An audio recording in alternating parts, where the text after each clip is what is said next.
எடப்பாடியில் பெண்கள் அழகு நிலையத்தில் புகுந்து நகையை பறிக்க முயன்றவரை பொதுமக்கள் விரட்டி பிடித்து போலீசில் ஒப்படைத்தனர்.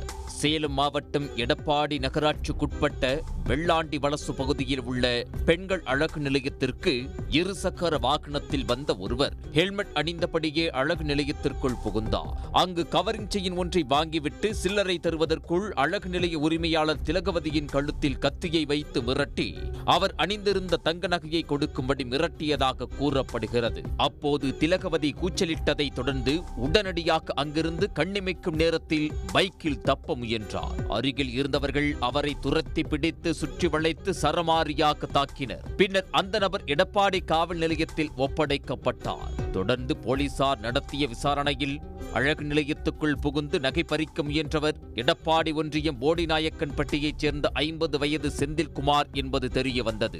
உடனடியாக போலீசார் அவரை கைது செய்து நீதிமன்றத்தில் ஆஜர்படுத்தி பின்னர் சிறையில் அடைத்தனர். பட்ட பகலிலேயே பெண்கள் அழகு நிலையத்தில் கத்தியை காட்டி மிரட்டி தங்க நகையை பறிக்க முயன்ற நபரை பொதுமக்கள் துரத்தி பிடித்து காவல் நிலையத்தில் ஒப்படைத்த சம்பவத்தால் எடப்பாடியில் பரபரப்பு ஏற்பட்டது.